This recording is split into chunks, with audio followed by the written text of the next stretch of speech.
उदासी है और वामन भगवान का हैप्पी बर्थडे है। रात को YouTube पे कथा सुन रहे थे, अचानक ये भजन सुनने को मिल गया। है तो फिल्म का गाना, लेकिन अब इसकी स्टेटस जो है वो भजन का है। सोचा थोड़ा सा क्यों ना वामन भगवान को रिझा लें।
भगवान को यही श्रद्धांजलि कि आज भजन बजा लिया, लेकिन गाने के लिए तो प्रैक्टिस करनी पड़ेगी, ऐसे नहीं करेगा ये तो।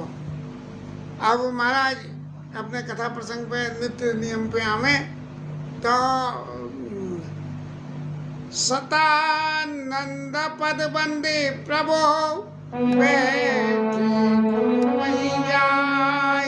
चले मुनि कहे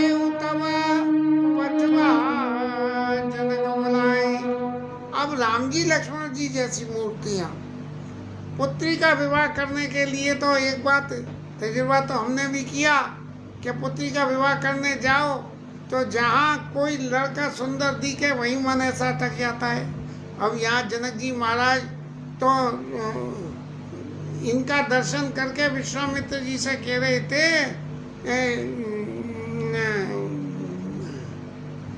इन्हें वो तो थकित जिमी चंद चकोरा।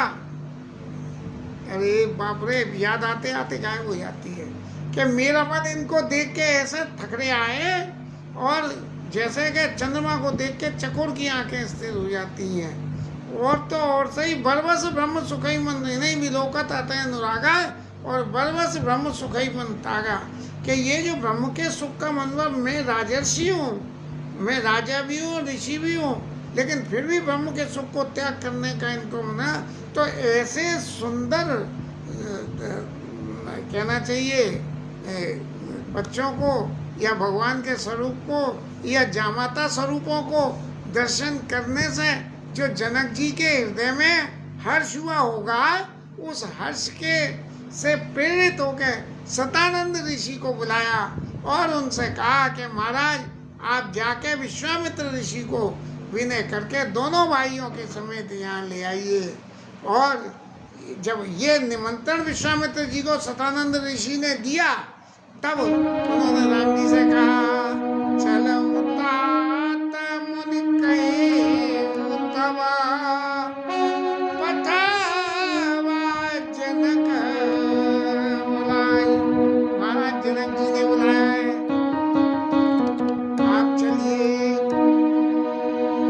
और फिर उनके संख्या कहा, महाराज जनक जी ने बुलाया है, लेकिन बुलाने का अर्थ क्या है प्रभु ये भी तो समझो। सिया स्वयं बड़ा देखिए जाए। चल के सीता जी का स्वयंवर का दर्शन कर लो महाराज। अब सांकेतिक भाषा में कह दी ईश काई दो दे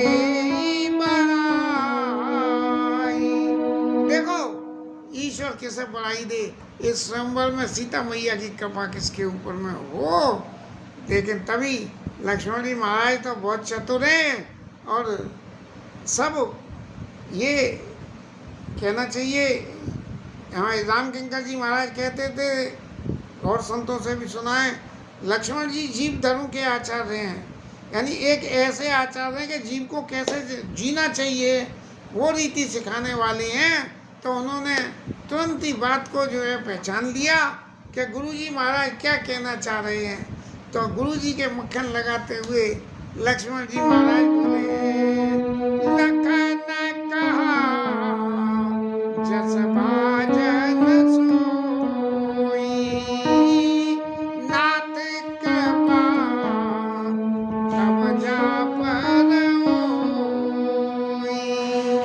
महाराज आप कह रहे थे इसकाई तो दे बढ़ाई, तो महाराज ईश्वर किसी को बढ़ाई दे नहीं दे, लेकिन जिसपे आपने कृपा कर दी उसको उसके ऊपर तो ईश्वर को भी बढ़ाई देनी ही पड़ेगी।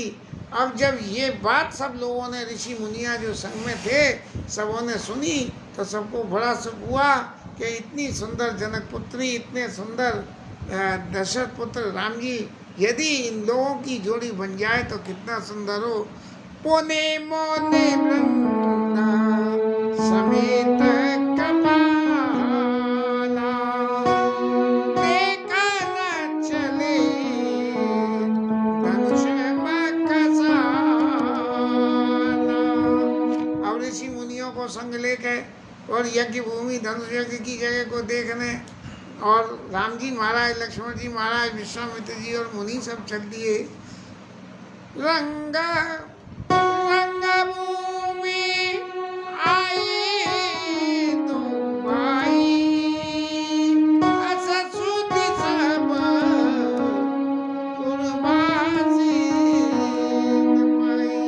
अब जे वहाँ पहुँचे तो जैसे बिजली की तरह से खबर फैल जाती है, ऐसे फैल गई कि भैया वो जो नगर देखने आए थे और सीता मैया ने जिनके वहाँ वाटिका में दर्शन करे थे वो दोनों राजकुमार रंगभूमि में आ गए हैं। तो लोगों को बड़ा चित्त में सुकून मिलने लगा, चलो यहाँ आए हैं तो इससे आगे भी कुछ नेकी होगा। और तो सब लोग जो है अपने घर घर के काम काज छोड़ के घर पे जो भी था बोले तुम सब यहीं रहो, जिसको हम तो जा रहे हैं उनके दोनों के दर्शन करने। अब तब जनक जी महाराज ने देखा कि ये तो पूरे प्रवासियों की भीड़ हो गई। मैंने जितनी भीड़ का अनुमान करा था उससे ज़्यादा हो गई, जितना इंतजाम करा था वो इंतजाम छोटा पड़ गया। जैसे आजकल कथाओं में होने लगा है, जितना आयोजक स्थान बनाते हैं उससे ज़्यादा लोग बाग जो कथा सुनने पहुंच जाते हैं। इसलिए उन्होंने जनक जी महाराज ने अपने दूतों को बुलाया और तुरंत सकल लोकन पाई जाओ आसन उचित देव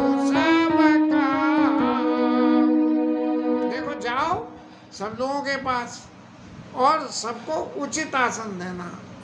अब उचित की परिभाषा तो एक बहुत वाइड है, बहुत चौड़ी है, क्या उचित क्या है। लेकिन जो उनके दूतों ने क्रिया करी बिठाने की, और उसका वर्णन करते हुए गोस्वामी जी कह रहे हैं, कई मृदु वचन विनीत तिन, लोगों से क्या कही, मीठे वचन बोले, बड़ी कृपा करी आप लोग पधारे यहाँ, और जितनी उम्मीद थी उससे ज़्यादा संख्या में पधारे, इसलिए आप सब लोगों के बैठने का प्रॉपर इंतजाम हम कर रहे हैं। और आप देखिए, जिस किसी को जहाँ उसके अनुकूल जगह मिल जाए पहले तो वो वहाँ बैठ जाए, और न मिले तो हम इंतजाम कर रहे हैं, हम उनको बिठा देंगे। लेकिन जब उन्होंने बिठाना शुरू किया तो उत्तम मध्यम नीच लगो, निज निज तन अनुहार। अब जो उत्तम श्रेणी के लोग थे, अब उत्तमों में ब्राह्मण, पूज्य, बड़े बूढ़े, उनको अलग जगह बिठाया गया। मध्यम श्रेणी के थे, जो लोग दर्शन थोड़ा कर सकते लेकिन कर सकते थे, और मध्यम नीच मान ऐसी व्यक्ति के लोग वाग जो इस धनुष यज्ञ को सीताराम जी के विवाह संपन्न होने की क्रिया को यज्ञ स्वरूप में दर्शन न करके एक मेले तमाशे के रूप में दर्शन करने आए थे। लघु जो लघु व्यक्ति थे, निज निज थल अनुहार, उनसे कह दी भैया आप लोगों के लिए जगह है, लेकिन आपको यहाँ बैठ जाओ, ये जगह जहाँ से भी आपको दर्शन हो रहे हो वहाँ बैठ जाओ बस। कहीं मृदु वचन विनीत न बैठा रे नरनार, उत्तम मध्यम नीच लगो, निज निज तल अनुहार। उनके बैठ गए। अब तब इसी वक्त में जो है ये लोगों, इतनी भीड़, लोगों ने तो सुना तो भीड़ तो रात ही चली आई, जैसे मेले तमाशों में जुड़ जाती है ऐसे जुड़ गई। लेकिन तब तक जो है राम जी महाराज तो पधारे नहीं थे।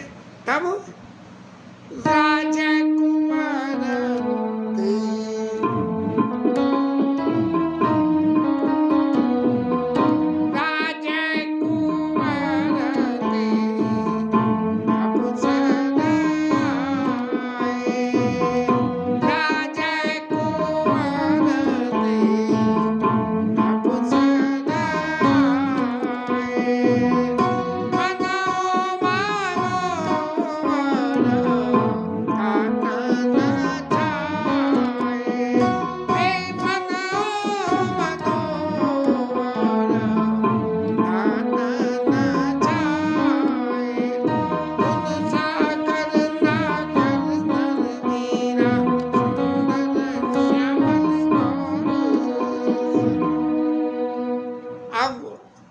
श्याम और गौर रंग के दो राजकुमार वहाँ पधारे, और गुण सागर नागर नरवीरा, गुणों के सागर समुद्र, नागर माने चतुर, और मनुष्यों में वीर नागर नरवीरा, सुंदर श्यामल गौर शरीरा।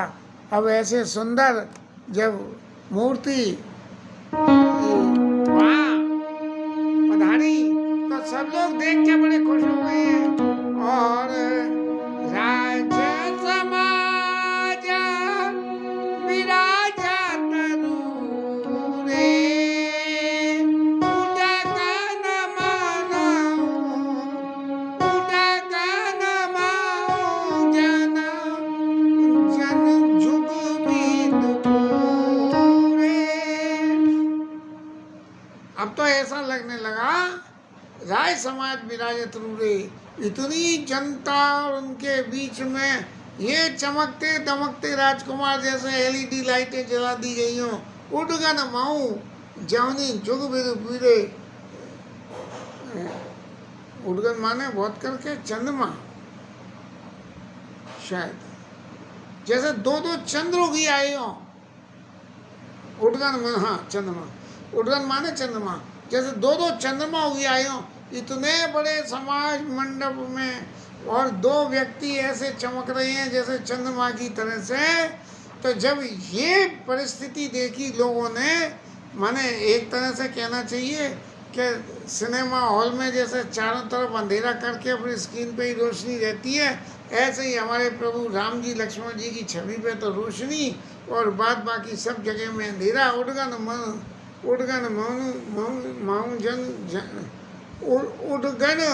माऊ जन जुग विदु पूरे। दो विदु माने जन्म, गलत कह गया। उदगन मऊ, उदगन माने उदित हुए, और दो चंद्रमा उदित हो गए हो, ऐसे ही प्रभा रही उस शासन में। अब जब एक तरफ किसी भी समाज में प्रधानमंत्री महाराज पहुंच जाएं तो सब लोग तो उनकी चापलूसी में लग जाएं, और बाद बाकी कोई कितना भी वीआईपी हो सबकी बेकदरी हो जाती है। तो यहाँ जो है जब इस तरह से दो चंद्रमाओं की तरह चमकते हुए राम जी और लक्ष्मण जी महाराज के दर्शन लोगों ने करे, तो अब सब लोगों ने क्या हुआ कि जब ये दर्शन करा तो किस किस ने क्या क्या देखा वहाँ, क्योंकि बात तो सभी तरह की होती है। ये समाज है मनुष्यों का, लौकिक जगत में तो जहाँ कहीं कुछ भी होगा वहाँ मतैक्य तो होना ही मुश्किल है। अपने अपने मत के, अपने अपने मन के, अपनी अपनी भावना के, अपने अपने स्टेटस के हिसाब से लोग वाग सब आंकने लगते हैं।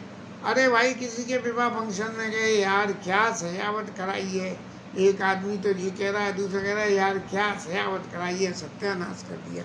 तो इस तरह से जिनके भावना जैसी और प्रभुरति देखी तिन तैसी। अब भावना जैसी जिसकी रही, कोई तो भगवान को किसी स्वरूप में देख रहा है, इसका वर्णन करते हुए गोस्वामी जी महाराज कह रहे हैं क्या कि सबसे पहले क्या हुआ कि ये समाज जो है साधु संतों और कहना चाहिए नर श्रेष्ठों का समाज था, मनुष्य श्रेष्ठों का समाज था। लेकिन इस मनुष्य श्रेष्ठों के समाज में कुछ 2 नंबर के लोग वाग भी आ गए थे। तब जब 2 नंबर के लोग वाग आ गए तो भगवान तो सर्वव्यापी है, सब कुछ जानते हैं, तो भक्त लोगों ने जो दर्शन करे वो करे। लेकिन सबसे पहले जो अपने अपने बूते पे, अपने बल पे आए, माने ये समझ के आए कि अरे हम जानकी के ब्याह में जाएंगे, देखें हमारे रहते हुए कौन धनुष तोड़ जाए, देखें तो सही, हम धनुष तोड़ के ब्याह के लाएंगे।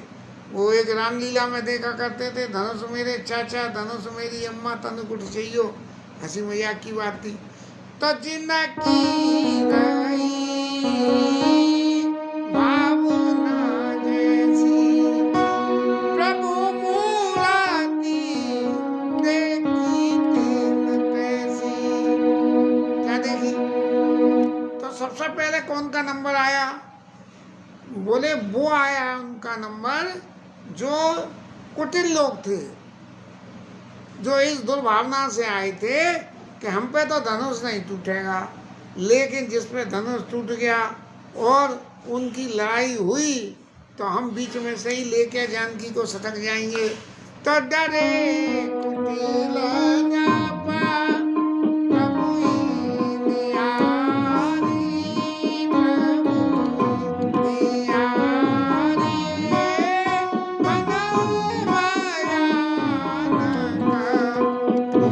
भयानक मूरति भारी, मनौ भयानक मूरति भारी।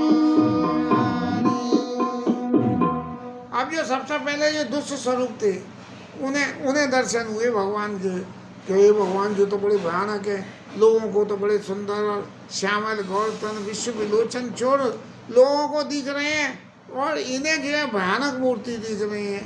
और ये तो बोले जो दुष्ट प्रवृत्ति वाले थे, लेकिन जो राक्षस रूप थे, जिनके कर्म राक्षस थे, तो रहे असुर छल छो निप भेषा जो थे तो असुर, लेकिन अपने रूप को, असुरों के स्वरूप को छुपा के मनुष्य रूप सुंदर धर के और वहां पहुंच गए थे। और तीन प्रभु प्रगट काल सम देखा। अब असुरों को तो लगा, हे भगवान ये तो प्रत्यक्ष काल के समान दिख रहे हैं, बड़े बड़े दांत और जी वो इस तरह से दिख रहे हैं कि जैसे हमारा तो सत्यानाश करके ही छोड़ेंगे। और ये तो रही दुष्टों की बात। अब सज्जनों की बात रही, जिनका प्रभु के चरणों में प्रेम था, उनके स्वरूप में प्रेम था, उनके स्वभाव में प्रेम था। तो ऐसे जो है पूरे पूरे बासीना देखे दो भाई, जो जिनकी भीड़ जमा हुई थी लोगों की, उन लोगों ने भगवान के कैसे दर्शन किए कि नरभूषण लोचन सुखदाई।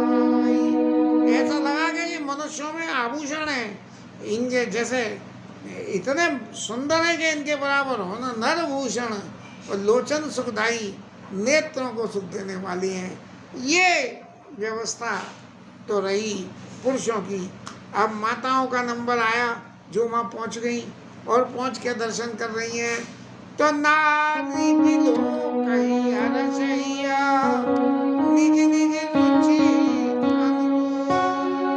जन सोहत सिंगार धरि मूरति परमान। अपनी अपनी रुचि के अनुसार बड़ी बूढ़ी स्त्रियां पुत्र स्वरूप में दर्शन कर रहे हैं, बीच वाली अपने भतीजे उनके रूप में दर्शन कर रहे हैं, और सम उम्र वालियों की तो कही क्या जाए, निज निज रुचि अनुरूप शब्द में गोस्वामी जी महाराज ने क्या उनके स्वरूप का दर्शन करके वो स्त्रियां जिनका भी विवाह होने को बाकी होगा, उन्होंने निज निज रुचि अनुरूप किसने किस रूप में क्या देखा, इसमें गोस्वामी जी ने कुछ नहीं कहा। और एक लाड़ मिलो कहीं रसिया निज निज रुचि अनुरूप। और रुचि में क्या था, जन सोहत श्रृंगार धरी। ऐसा देखा कि बहुत किसी मूर्ति को, भगवान की किसी मूर्ति को बहुत सुंदर श्रृंगार करा दिया जाए और उसका जो दर्शन हो। जन सोहत श्रृंगार धरी मूर्ति परमान।